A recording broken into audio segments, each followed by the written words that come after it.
आपण पाहणार आहोत रिअल नंबर्स मधला आपण इरॅशनल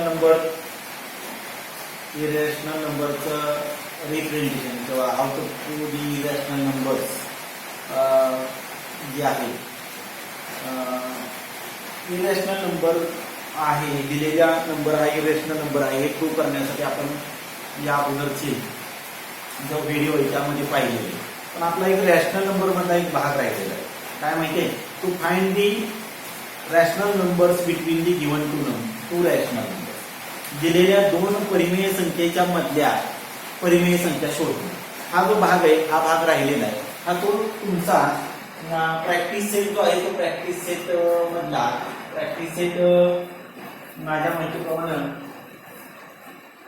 1.2 मधला 2.2 मधला जो क्वेश्चन आहे तो 2.2 मधला क्वेश्चन नंबर 3 आहे प्रॅक्टिस सेट 2.2 मधला क्वेश्चन नंबर 3 जो आहे तो क्वेश्चन नंबर 3 राहिलेला काय म्हणले आहे write any 3 rational numbers between दी टू नंबर्स गिवन बिलो खाली दिलेल्या दोन संख्यांच्या मधल्या तीन परिमेय संख्या शोधा म्हटलेले तीन परिमेय संख्या शोधा असं म्हटलेले आता मला मी इथं जरा थोडंसं उदाहरण घेतो आता हे जर काही लोक म्हणजे आता फाइंड आउट करताना काहीतरी त्यामध्ये पायऱ्या करणं गरजेचं आहे पण काही लोक पटकन मधल्या संख्या मांडतात आणि देतात ते काय मांडणं फारसं कठीण आहे असं नाही आता बघा मी इथं दोन संख्या घेतो फॉर एक्झाम्पल मी घेतो आता त्यातल्या संख्या घेत नाही त्यातल्या संख्या ज्या आहेत त्या तुम्ही सोडवा एक उदाहरण घेऊया 0.4 आणि -0.7 या दोन संख्या ज्या आहेत या दोन संख्येच्या मधल्या तीन परिमेय संख्या शोधायच्या here we have to find out the 3 rational numbers between 0.4 आणि -0.7 त्या दोन संख्येच्या मधल्या संख्या शोधायच्या आता मी पहिली संख्या शोधतो कशी शोधता येईल आता साधं उदाहरण एक साधं उदाहरण घेऊया माझ्याकडे 3 ही संख्या आहे दुसरी 7 ही संख्या आहे याच्या मधल्या संख्या शोधायच्या 3 आणि 7 च्या मधल्या सगळ्या कोणत्याही तीन परिमेय संख्या शोधायच्या आपण म्हणणार सर सोपं आहे की मी 3 लिहितो 4 5 6 आणि 7 बरोबर आहे 3 4 आले की तीन संख्या 4 5 आणि 6 तीन परिमेय संख्या यामध्ये आलेले 3 आणि 7 च्या मध्ये हा भाग सोपा आहे बाळा एका ओळीत हे उत्तर मांडता येते 4 5 6 पण आता 3 आणि 7 च्या मधल्या जर संख्या शोधायची म्हटलं तर गणितीय दृष्ट्या जर गणित सोडवायचं म्हटलं तर 5 हा जो आहे तो मिडल नंबर 5 ही जी आहे ती मधली संख्या आहे मधली संख्या बरोबर आहे आता ही मधली संख्या काय येतं this is the average of 3 and 7 हे जे आहे ही 3 आणि 7 ची सरासरी आहे बघा 3 आणि 7 म्हणजे किती झालं 10 भागिले 2 सरासरी काढताना आपल्याला माहिती आहे तुम्ही 8वी मध्ये शेवटचा जो स्टॅटिस्टिकचा पार्ट जो आहे तो स्टॅटिस्टिकच्या पार्ट मध्ये म्हणजे सांख्यिकी मधल्या भागामध्ये तुम्ही हे बघितले ऍव्हरेज कसं काढलं जातं ऍव्हरेज म्हणजे सरासरी म्हणजे मध्यमान हे मध्यमान म्हणजे कसं शोधलं जातं तर दिलेल्या दोन संख्येची बेरीज भागिले 2 बरोबर आहे पण तिथं फॉर्म्युला आहे माहिती आहे ना तुम्हाला total number of sum of all scores upon total number of scores म्हणजे काय दिलेल्या सर्व प्राप्तांकाची बेरीज भागिले एकूण प्राप्तांक आता इथं माझ्याकडे प्राप्तांक म्हणजे दिलेले आहेत किती आहेत दोनच आहेत 3 आणि 7 या दोघांची बेरीज 3 अधिक 7 भागिले किती प्राप्तांक आहेत 2 म्हणून 2 न भागलं किती आलं 10 भागिले 2 म्हणजे संख्या किती आली 5 म्हणजे हा 3 आणि 7 च्या मधला एक अंक मला मिळाला 5 बरोबर आहे आता 3 आणि 5 च्या मधला अंक शोधायचा काय करावं लागेल तर ह्या दोघांचाही ऍव्हरेज काढावा लागेल म्हणजे 3 + 5 डिवायडेड बाय 2 3 + 5 म्हणजे 8 आलं 8/2 म्हणजे किती आलं 4 आला का 3 आणि 5 च्या मधला अंक 4 आला आता 5 आणि 7 च्या मधला अंक शोधायचा मला काय करावं लागेल 5 अधिक 7 म्हणजे किती आलं एकूण 12 भागिले 2 म्हणजे किती आलं ऍव्हरेज 7 म्हणजे झाल्या 4 5 आणि 6 या 3 ते 7 च्या दरम्यानच्या तीन परिमेय संख्या इथंही तीच रीत वापरायची आपल्याला ऍव्हरेजच काढायचंय त्या दोन दिलेले जे दोन नंबर आहेत त्याचे ऍव्हरेज काढायचे बघा आता बघा मी कसं सॉल्व्ह करतो ते ही जर रीत कळली असेल तर यातला भाग बघूया. काय केलं आपण 3 आणि 7चा ऍव्हरेज काढला तो मधला अंक आला. परत 3 आणि मधला अंक याच्यामधला ऍव्हरेज काढला 4 हा अंक आला. परत मधला अंक आणि 7 यामधला ऍव्हरेज काढला 6 अंक आला. म्हणजे 3 नंबर झाले 4, 5 आणि 6. हे 3 आणि 7च्या मध्ये हे 3 अंक आहेत. सेम मेथड जे आपण इथं वापरणार आहोत बाळांनो. मग आता काय करूया, तर मी पहिला या दोघांचा ऍव्हरेज काढतो. म्हणजे या दोघांच्या मधला जो अंक आहे तो शोधूया, म्हणजे दरम्यानचा अंक शोधूया. सो नंबर बिटवीन काय लिहितो बघा, नंबर बिटवीन 0.4 आणि -0.0, 0.4 व वजा 0.7 दरम्यानचा अंक, दरम्यानचा अंक किंवा दरम्यानची संख्या, दरम्यानची संख्या. काय केलं बाळांनो संख्या काढताना, तर याचा ऍव्हरेज, या दोन संख्या ज्या आहेत त्या दोन संख्येचा ऍव्हरेज 0.4 प्लस इन ब्रॅकेट मध्ये काय लिहिलं, तर हे निगेटिव्ह नंबर आहे -0.7 अपॉन 2. बरोबर आहे. आता या दोघांचं प्लस मायनसचं काय होणार बाळांनो, हा बरोबर आहे, काय होणार आहे मायनस होणार आहे -0.7 अपॉन 2. आता दोघांची साइन वेगवेगळे, याचा आपलं सबट्रॅक्शन करावं लागेल. सबट्रॅक्शन करत असताना 0.7 हे जरा मोठा अंक वाटतोय, साइन जर बाजूला ठेवलं तर 0.7 मोठा आहे, 0.4 लहान आहे. म्हणून यातून हे वजा केलं तर काय येणार आहे 0.3 येणार आहे. पण इथं 0.7 ला निगेटिव्ह साइन आहे, म्हणजे आन्सरला निगेटिव्ह साइन द्यावं लागेल, डिवायडेड बाय 2. म्हणजे 0.7 ही मोठी संख्या आहे. मोठ्या संख्येला ऋण चिन्ह म्हणून इथं उत्तराला वजाबाकीचा नियम माहित आहे तुम्हाला. मोठ्या संख्येतनं लहान संख्या वजा करायची आणि मोठ्या संख्येचं चिन्ह द्यायचं. मग इथं 0.7 मोठा आहे, 0.4 लहान आहे, म्हणून 0.7 मधून 0.4 वजा केलं 0.3 आलं. मोठं 0.7 आहे, 0.7 ला ऋण चिन्ह म्हणून उत्तराला ऋण चिन्ह दिलं, म्हणजे वजा 0.3 आलं. आता ह्याचा भाग काढूया, दोन भाग काढूया. काय येते बघा, निगेटिव्ह साईड कसं घेणार आहे, 0 ला डिवाइड केलं 0 झाला, पॉईंट 2 मध्ये डिवाइड केलं बेग तर बेग, बरोबर आहे. बाकी 1 राहिला, त्याच्या पुढे 0 असणार आहे, 1 च्या पुढे 0 उतरून घेतलं 10 झालं, बेग 5 10, म्हणजे नंबर कुठला -0.15. मग आता काय आलं बघा, त्या संख्या काय आल्या, तर पहिली 0.4 आहे, त्याच्या मधली संख्या आली -0.15 आली, आणि परत आलं -0.7 आलं. एक नंबर फाइंड आउट केला. अवघड आहे काय नाही. आता काय करूया, तर या पहिला 0.4 आणि -0.15 याच्या मधला अंक शोधूया. म्हणून मी इथं सोडवतो बाळांनो. सो नंबर बिटवीन 0.4 and -0.15, 0.4 व वजा 0.15 दरम्यानची संख्या, दरम्यानची संख्या बघूया. आता ह्याही दोघांचा ऍव्हरेज काढला पाहिजे. म्हणजे काय आलं 0.4 प्लस इन ब्रॅकेट -0.15 अपॉन 2. बरोबर. आता हे पहिलं ब्रॅकेट सॉल्व करून घेऊया. म्हणजे 0.4 -0.15 अपॉन 2.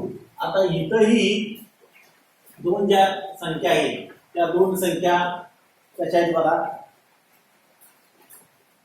त्या ज्या दोन संख्या आहेत त्या दोन संख्येमध्ये मोठं काय 0.15 का 0.4, बरोबर आहे. काय मोठा असणार आहे 0.4 मोठा असणार आहे, कारण का 0.4 त्याच्या पुढे जर 1 शून्य वाढवला तर 0.40 होतं, बरोबर आहे. ही दोन अंक आहे ना, म्हणजे इथं सुद्धा घेतलं तर 0.40 येते, म्हणजे इथं 0.40 आहे, म्हणजे 0.40 वजा 0.15 वजाबाकी केली पाहिजे.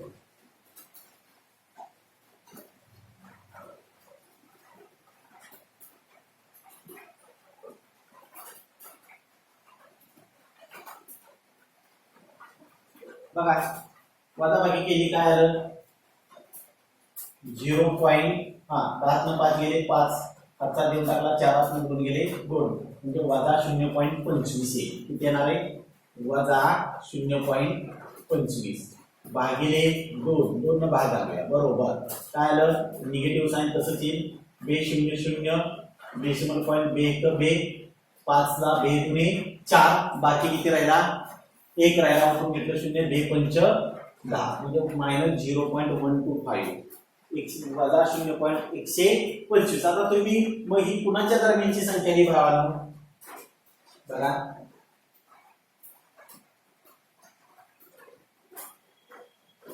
बघा काय काय आल्या संख्या 0.4 पुढं -0.125 पुढं -0.15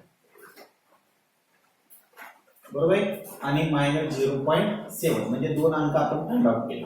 आता या दोघांच्या मधला अंक काढा किंवा या दोघांच्या मधला काढा किंवा याही दोघांच्या मधला काढा, कुठलाही अंक घेतला तर चालतो. मग आपण असं करूया, शेवटच्या दोन संख्या त्या दोन संख्येच्या दरम्यानची संख्या काढूया. सो नंबर बिटवीन कुठली -0.15 -0.15 and -0.7 वजा 0.15 व वजा 0.7 दरम्यानची संख्या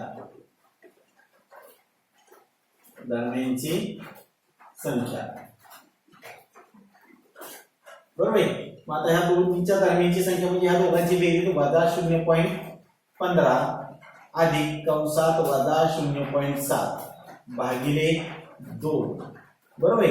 मग आता बघूया वजा 0.15 अधिक वजाचं होईल वजा 0.7 भागिले 2. आता दोघांची साइन इक्वल आहे म्हणजे याची बेरीज करायला लागेल. वजा साइन येणार आहे कारण का समान चिन्ह असेल ते देऊन टाकावं लागेल. आता ही बेरीज करताना बाळांनो 0.15 आणि पॉइंट खाली पॉइंट पाहिजे 0.70 म्हणजे 5 5 7 आणि 8 म्हणजे 0. किती आलं 0.85 डिवायडेड बाय 2 दोन भाग घालवला. आता काय येईल संख्या बघा बघू काय आली संख्या बघा. भाग घालवला तर बरोबर निगेटिव्ह साइन 0 दोन भागला 0 ला 0 येणार आहे. पॉइंट आला डेसिमल पॉइंट 2 चौक 8 4 आलं बाकी 0 राहिला उठून घेतले 5 2 दुने 4 बाकी त्यातून आणखी एक राहिला उठून घेतले 0 2 पंच 10 म्हणजे काय आलं -0.425. मग आता संख्या काय झाल्या बघा. पहिली संख्या 0.4 ही दिलेली तर नंतर तुम्हाला आली -0.125 त्याच्यानंतर काय आली -0.15 त्याच्यानंतर काय आली आता ह्या दोघांच्या मध्ये ना ह्या दोघांच्या मध्ये ही संख्या म्हणजे -0.425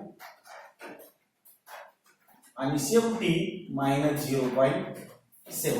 so here we write so numbers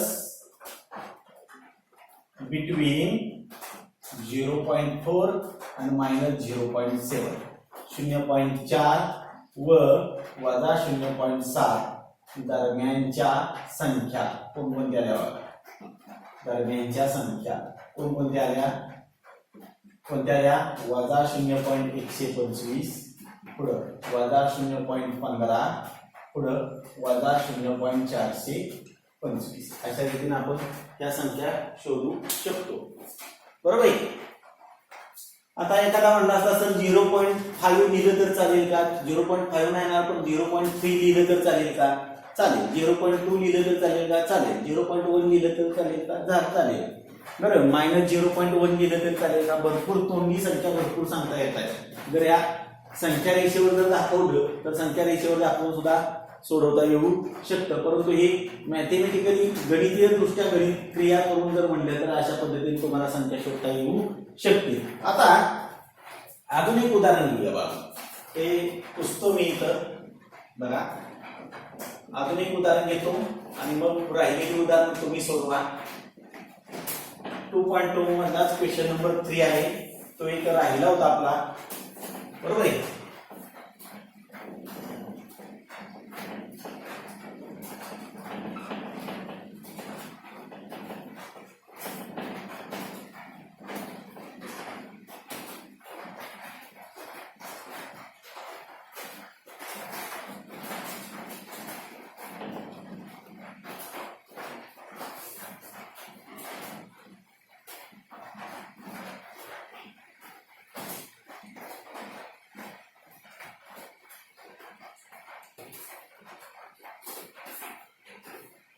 त्यासारखंच उदाहरण घेतो इथं -3.6 आणि इथं -3.62 याच्या मधल्या 3 रॅशनल नंबर्स आपल्याला शोधायचे. Here we have to find out the 3 rational number. केली आता क्रिया तीच क्रिया करत जावी लागेल. सो नंबर बिटवीन काय -3.6 and -3.62 वजा 3.6 व वजा 3.62 दरम्यानची संख्या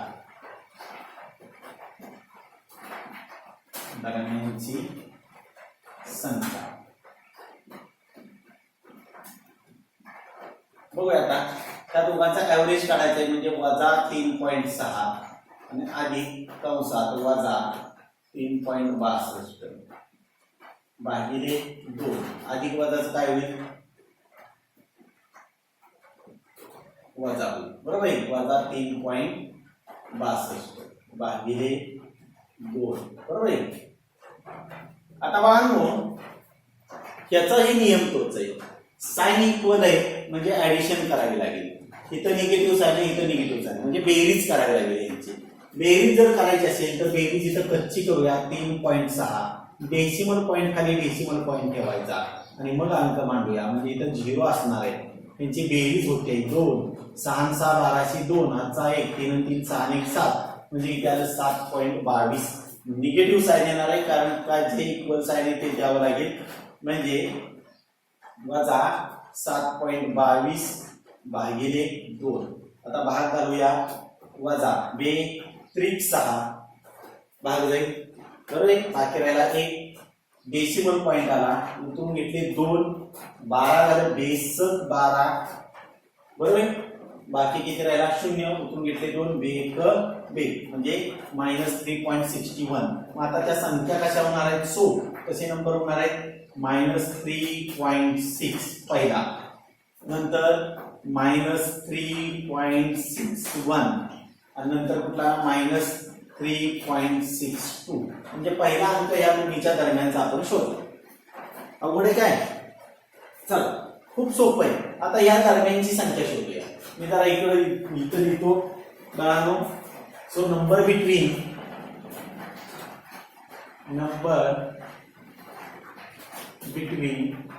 -3.6 and -3.61 वजा 3.6 व वजा 3.61 दरम्यानची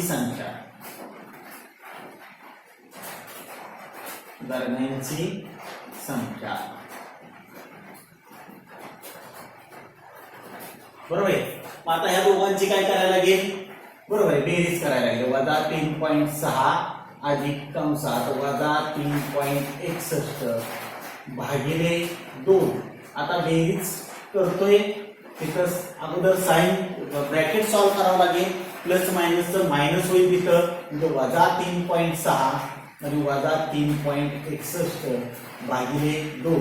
आता दोघांची साइन इक्वल झाली म्हणजे ऍडिशन करावं लागेल. 3.6 आणि 3.61 डेसिमल पॉइंट खाली डेसिमल पॉइंट घ्यावा लागेल.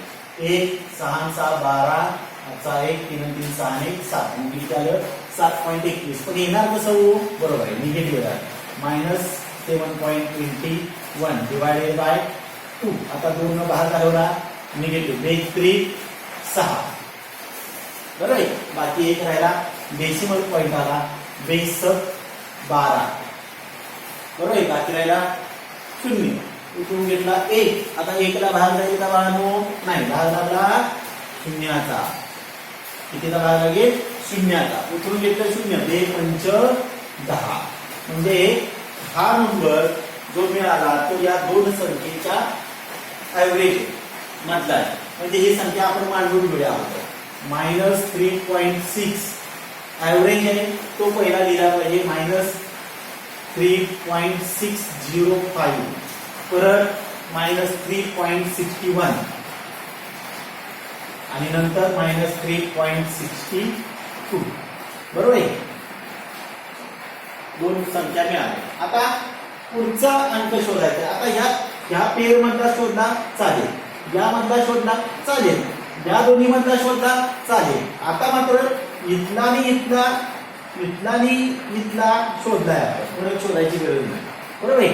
मग आता आपण काय करूया, शेवटचे दोन अंक यामधला शोधूया. म्हणजे नंबर बिटवीन -3.61 and -3.62 वजा 3.61 व वजा 3.62 दरम्यानची संख्या.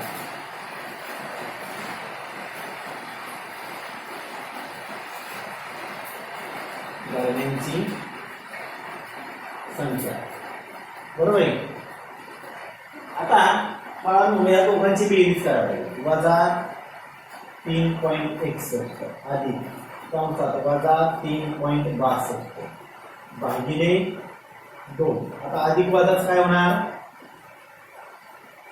बरोबर आहे. काय होणार, वजा होईल.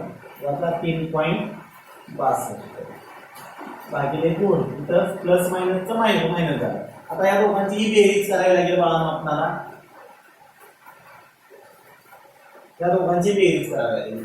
3.61 प्लस 3.62 बेरीज का करतोय तुम्हाला नसेल तो पदाची चिन्ह बेरीज का करताय बाळांनो, चिन्ह समान आहे. बरोबर आहे. बेरजेचा नियम काय, if two numbers have equal sign then we have to take the addition between these two numbers. म्हणजे जर दोन संख्यांची चिन्ह समान असतील तर त्या दोन संख्यांचे काय करायला लागतं, आपल्याला बेरीज करायला लागते. आता इथं बेरीज करतोय आपण. 2 आणि 1 3 आलं, 6 6 12 2 हातचा 1 3 3 6 1 7 म्हणजे 7.23 म्हणजेच काय आला आपला, तर -7.23/2 जे समान चिन्ह इथे बेरीजला दिले. आता बघा काय होईल इथं, बघा बघू बाहेर आलेला बरोबर मायनस बेरीज किती आलं 6, बाकी किती राहिला 1 डेसिमल पॉइंट आला. पुढं बेस 12 बाकी 0 राहिला, इथून घेतले 3 बे बाकी किती राहिला 1.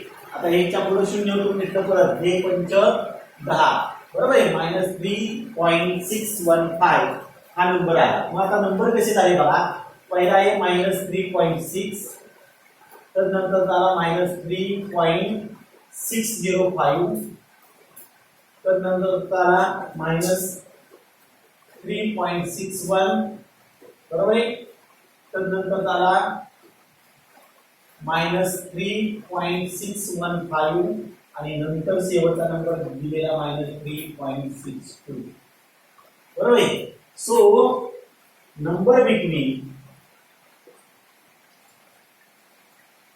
-3.6 आणि -3.62 वजा 3.6 व वजा 3.62 दरम्यानच्या संख्या कोणत्या आल्या, त्या दोन संख्येच्या दरम्यान काय काय आलं, वजा 3.705 वजा 3.61 पुढं वजा 3.715 त्या तीन संख्या कळलं.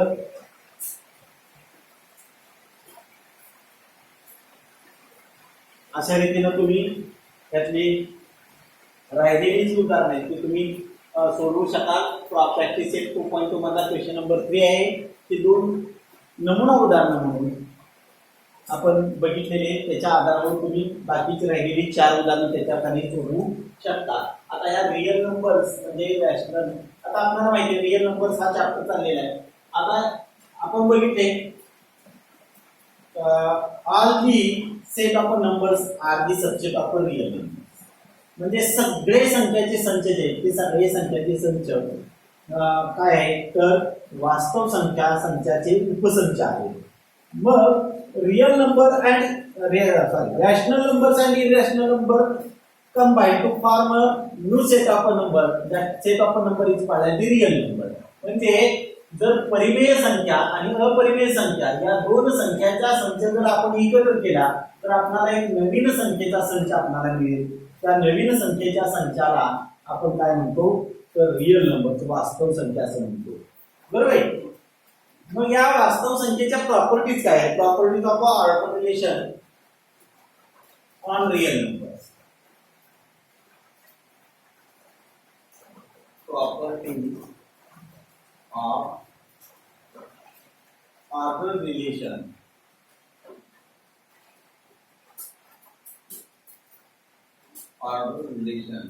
on real numbers.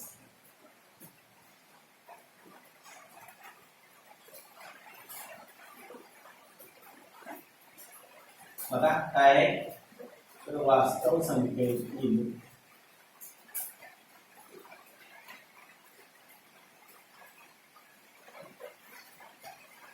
क्रमसंबंधाचे बिंदू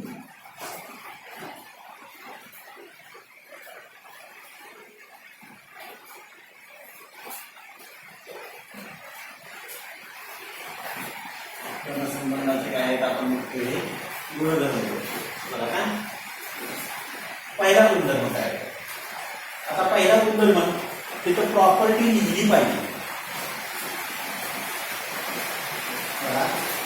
if A and B are two real numbers, then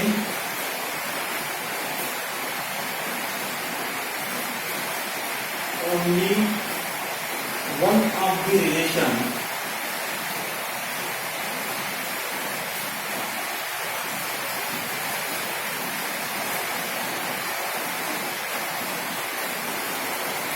holds you असं म्हटलेलं आहे. holds you. जर A व B या काय असतील दोन वास्तव संख्या असतील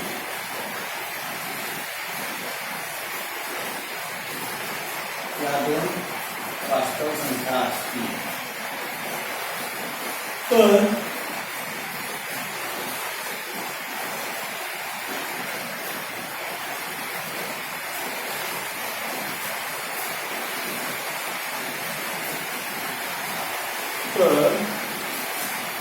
त्यांच्यामध्ये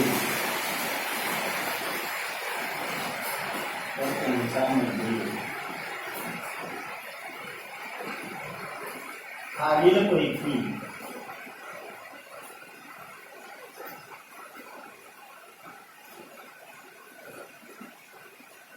एक संबंध असतो. खालीलपैकी एकच संबंध असतो. खालीलपैकी एकच संबंध असतो. काय तर पहिला संबंध. आता ए आणि बी या जर दोन वास्तव संख्या असल्या तर त्यांच्यामध्ये एकच संबंध काय असणार आहे? त्यांच्यातला लहान मोठेपणा बघायचा. सर्व संबंध बघायचा म्हणजे काय? लहान मोठेपणा बघायचा आहे. म्हणजे लहान मोठेपणा कसा असणार आहे? एक तर त्या दोन्ही संख्या समान असणार आहे. ए आणि बी या वेगळ्या नसतील. ए आणि बी या समान संख्या असतील. म्हणजे काही असू शकतो त्यामध्ये संख्या कुठली असली तरी. तर त्या एक तर काय असेल A and B both are equal numbers. A and B both are equal numbers. That is A equal to B. A बरोबर B असेल. किंवा दुसरा संबंध असेल A is less than B. A हे B पेक्षा लहान असणार. कारण मला जरा थोडंसं सांगायचंय. If we represent these two numbers on a number line, आता नंबर लाईन आपण जर या सगळ्या संख्या यातलं जे संबंध आहे ते संबंधासाठी मी या रेषा टाकले. आता या रेषा आवश्यक आहेत असं नाही पण तुम्हाला समजलं पाहिजे. तर आपण जर या दोन्ही संख्या रेषेवर दाखवायला गेलो आणि त्यामध्ये पहिलं रिलेशन असलं कुठलं ए इक्वल टू बी. चला ठीक आहे, आपण यातच घेऊया बघा. ए इक्वल टू बी हे संबंध असतात. मी नंबर लाईन टाकतो. आता आपल्याला माहिती आहे कुठलीही नंबर लाईन जर घेतली तर नंबर लाईनच्या हा जर ओरिजिन आहे त्याच्या बाजूला पॉझिटिव्ह, त्याच्या राईट साईडला पॉझिटिव्ह, लेफ्ट साईडला निगेटिव्ह नंबर असतात. सर हे तुम्ही आम्हाला का सांगताय हे आम्हाला माहित आहे हो, पण याचं विश्लेषण बाळगून काय आहे बघा. तुम्ही जरा विश्लेषण विचार करा. हा झिरो पासून झिरोच्या राईट साईडला सगळ्या पॉझिटिव्ह नंबर आहे, झिरोच्या लेफ्टला निगेटिव्ह नंबर आहे. सर हे आम्हाला दिसतंय की, पण जरा विचार करा बाळा. तिथं राईट साईडला पॉझिटिव्ह आहे, त्या पॉझिटिव्ह नंबर हे मोठे आहे, लेफ्ट साईडचे निगेटिव्ह नंबर हे लहान आहे. मग याच्यामध्ये काय म्हणता येतं, as we move from left to right on a number line then the value of each number increases. जसं आपण त्या संख्या रेषेवर डाव्या बाजूकडून उजव्या बाजूकडे जावं तसं त्या संख्या रेषेवरच्या प्रत्येक संख्येची किंमत इन्क्रीज होते, वाढते.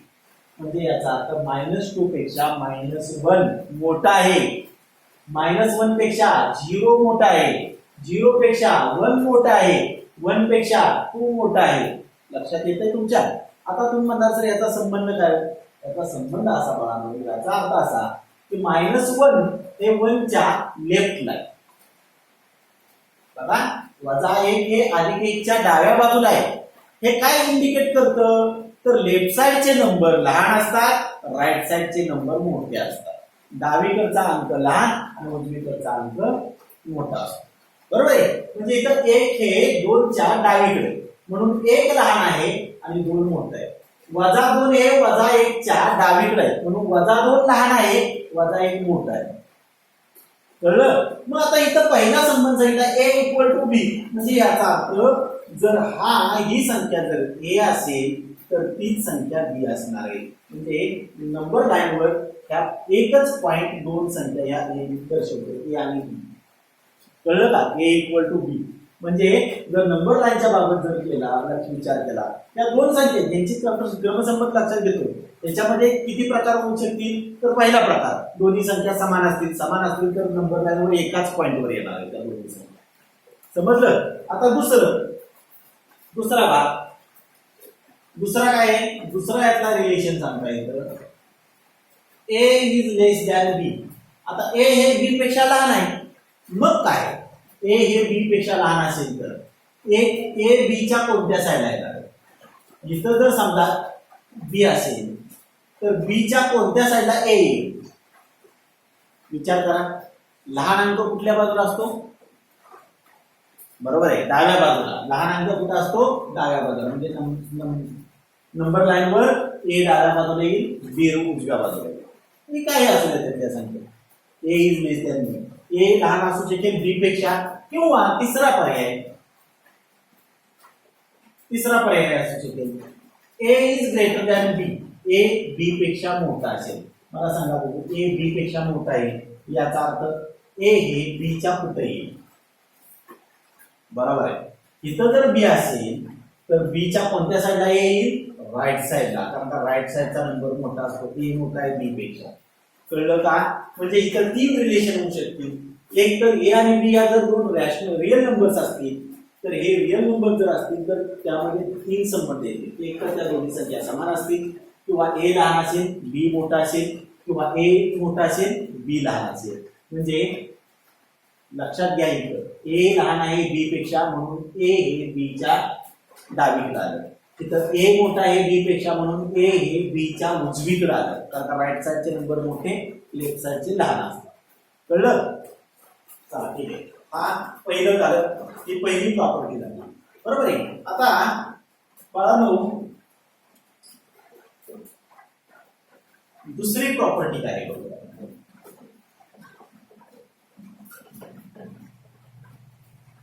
दुसरी प्रॉपर्टी काय आहे? If A is less than B and B is less than C, then A is less than C. बघा, जर A हे B पेक्षा लहान असेल, बी हे सी पेक्षा लहान असेल, ए हे बी पेक्षा लहान असेल, बी हे सी पेक्षा लहान असेल, तर नक्कीच ए हे सी पेक्षा लहान असणार. काय सर हे आमच्या लक्षात येणार असं बघितलं. चला नंबर लाईन वर बघूया. आता नंबर लाईन वर बघितले, नंबर लाईन काढूया. चला पहिलं रिलेशन दिले ए इज लेस दॅन बी. ए हे बी पेक्षा लहान आहे, याचा अर्थ ए हे बी च्या कोणत्या बाजूला असेल. बरोबर आहे. कुठं असणार आहे? डावीकडे असणार आहे. कुठं असणार आहे? डावीकडे. कारण लहान अंक डावीकडे आणि मोठा अंक उजवीकडे. बी च्या डाव्या बाजूला ए असणार आहे. आता बी हे सुद्धा सी पेक्षा लहान आहे. दुसरं रिलेशन दिले म्हणजे बी हे सी च्या कोणत्या बाजूला असेल? डाव्या बाजूला. म्हणजे याचा अर्थ सी कोणत्या बाजूला असेल? बी च्या उजव्या बाजूला. म्हणजे ही कशी असेल? आता मला सांगा, डावीकडचा अंक लहान असतो, उजवीकडचा अंक मोठा असतो. म्हणजे इथं ए हे बी पेक्षा लहान आहे, म्हणून ए हे बी च्या डावीकडे आहे. बी हे सी पेक्षा लहान आहे, म्हणून बी हे सी च्या डावीकडे आहे. मग याचा अर्थ ए सुद्धा सी च्या काय झालं? डावीकडे झालं. दॅट्स वाय इथं ए लेस दॅन बी, इथं B less than C. That's why A is less than C. A हे सी पेक्षा कसं आहे? लहान. कळलं? नक्की? चला ठीक आहे. बघा आता पुढे तिसरा मुद्दा बघूया. तिसरा property, if A is less than B then A plus C is less than B plus C. जर ए हे बी पेक्षा लहान असेल तर ए अधिक सी हे लहान आहे बी अधिक सी पेक्षा.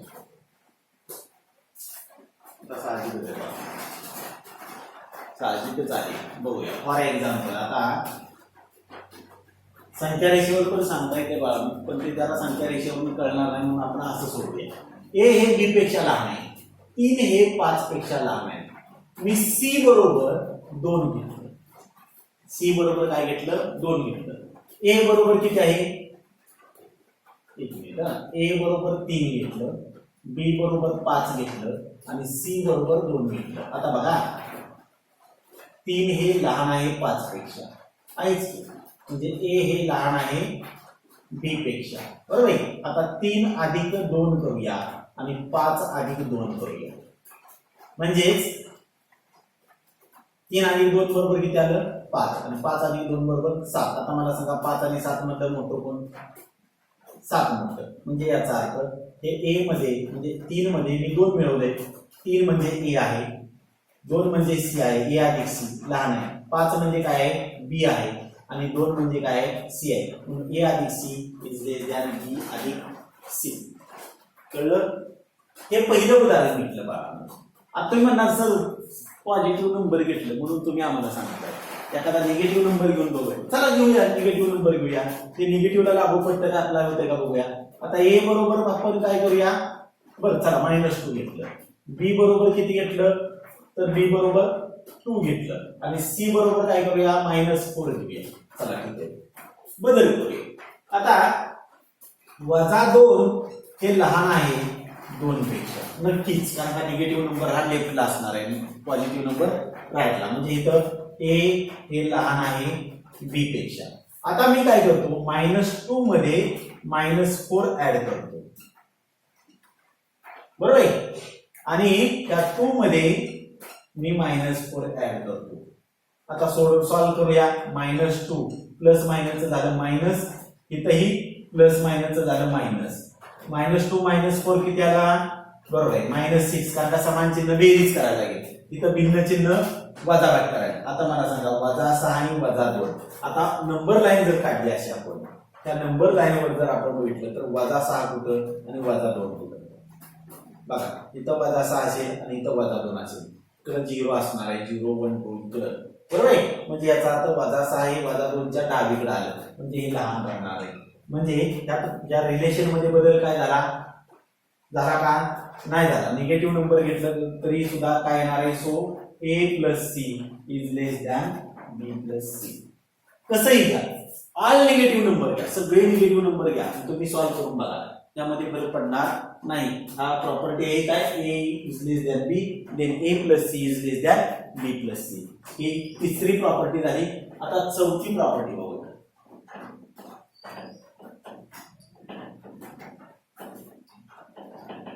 बघा चौथी property, if A is less than B and C is greater than 0, then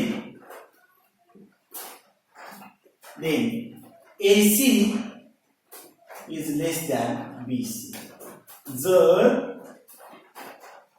A हे B पेक्षा लहान असेल आणि C ची किंमत शून्यापेक्षा मोठी असेल तर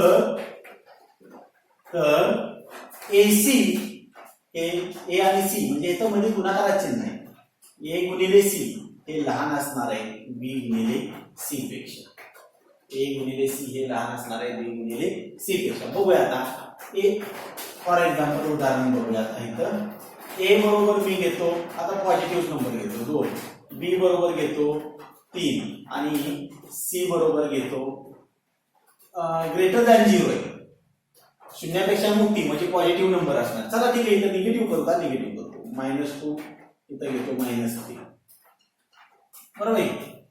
सॉरी इथं -1 घेतलं पाहिजे, निगेटिव्ह झाला. -2 आणि -1 ए लहान आहे बी पेक्षा.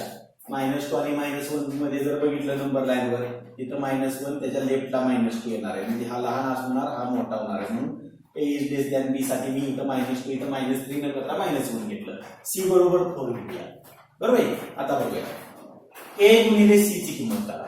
ए गुणिले सी म्हणजे -2 गुणिले 4 बरोबर किती आलं वजा.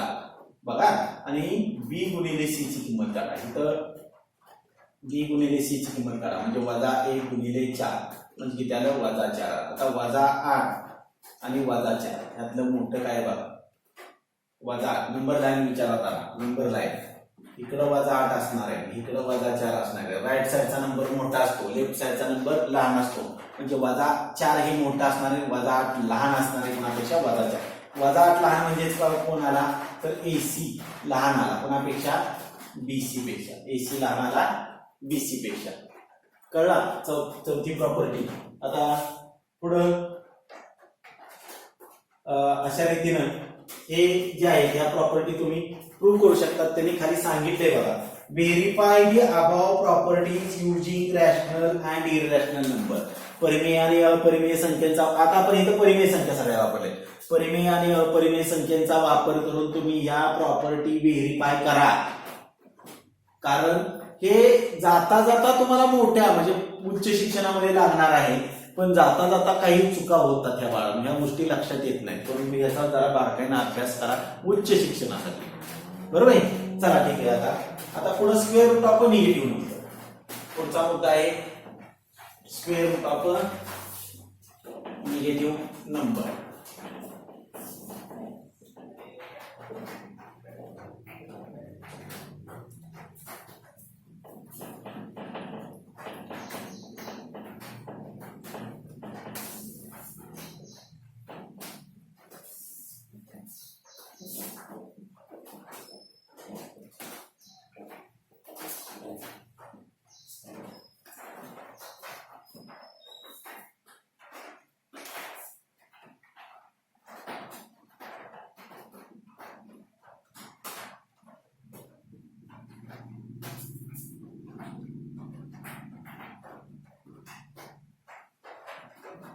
पूर्ण संख्येचे वर्गमूळ.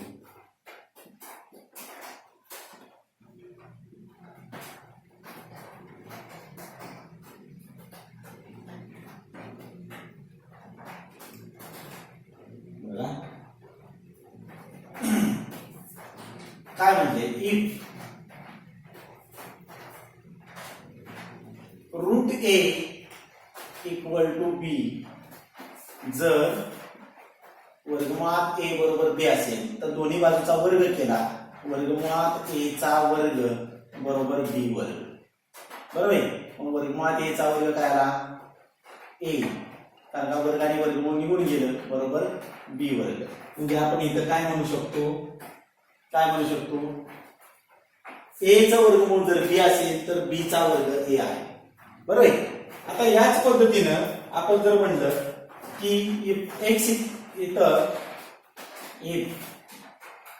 √3 = x, देन वर्गमुळात 3 चा वर्ग बरोबर x वर्ग. वर्गमुळात 3 चा वर्ग म्हणजे काय आला, 3 बरोबर x वर्ग. बरोबर आहे. आता या अर्थानं आपण जर बघितलं तर आपण असं म्हणू शकतो की square of any real number is always non negative number.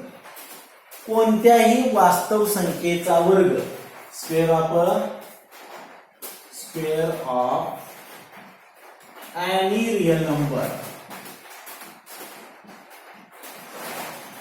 Is always non negative number. आता नॉन निगेटिव्ह म्हणले, पॉझिटिव्ह म्हणले नाही, नॉन निगेटिव्ह नंबर. का बरं? त्यांनी अपेक्षित म्हणजे कोणत्याही वास्तव संख्येचा वर्ग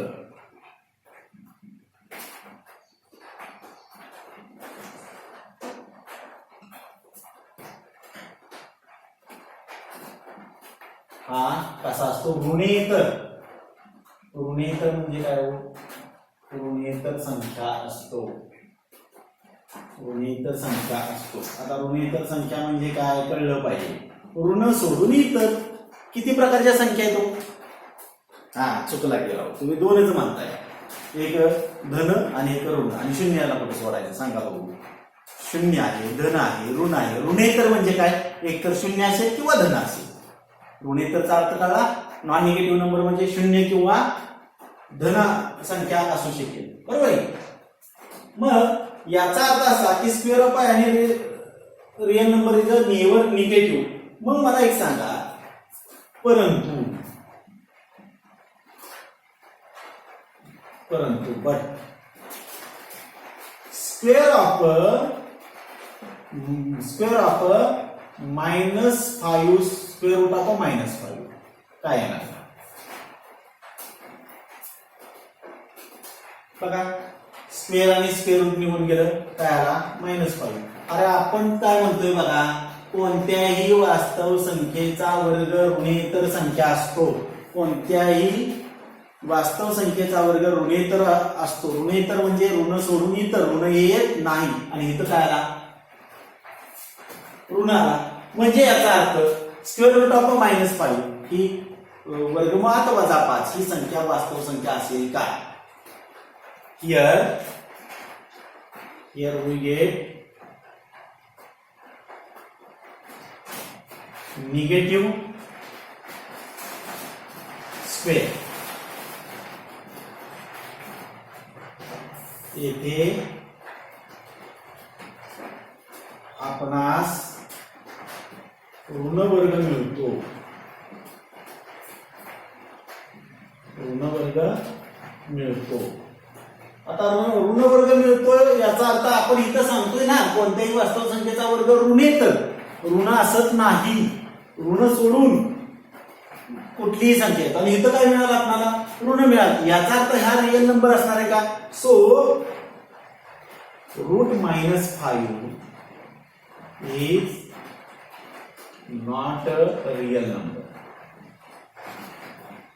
म्हणजे वर्गमुळात -5 ही काय नाही, वास्तव संख्या नाही. वास्तव संख्या नाही. आता ही वास्तव संख्या नाही याचा अर्थ काय माहितीये, square root of negative number is not a real number. म्हणजे ऋण संख्येचे वर्गमूळ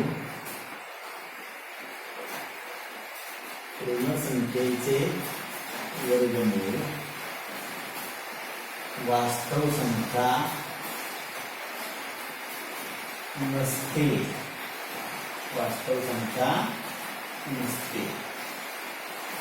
पूर्ण संख्येचे वर्गमूळ वास्तविक संख्या नसते. कळलं? अशा रीतीनं हा जो पहिला पार्ट होता यातला रिअल नंबर झाला आपला संपलेला आहे. येणाऱ्या संख्या कमेंटमध्ये द्या, येणाऱ्या शंका ज्या आहेत त्या कमेंटमध्ये द्या, प्लस ज्या नोट्स आहेत त्या अभ्यासात जसं दिलंय तसं लिहा. काही बाबतीत मुलं वाक्य सोडतात, मधल्यातली शब्द टाळतात, काही वाक्य न दिल्यामुळं काही गोष्टी तुमच्या अपुऱ्या राहत आहेत. तुम्हाला वही मधल्या तुमच्या ज्या आलेल्या नोट्स आहेत त्यामध्ये काही बाबी अपूर्ण आहेत. त्याच्या ज्या त्या सूचना मी तुम्हाला यथावकाश तुम्हाला ग्रुपवर पाठवेल. त्याचा अपमान मानू नका. चूक हे दाखवून देण्यात भलं पण आहे आणि चूक स्वीकारण्यात पण खूप मोठं भलं पण आहे. चुकत नाही कोण, फक्त समज चुकीचा होतो. लक्षात घ्या, हे लिहून घ्या. सांगितलेली उदाहरणं सोडवा.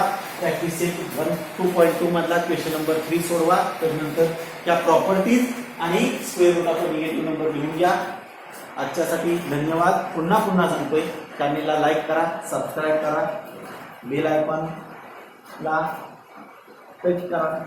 बरोबर आहे. आणि आजच्यासाठी धन्यवाद. Good day.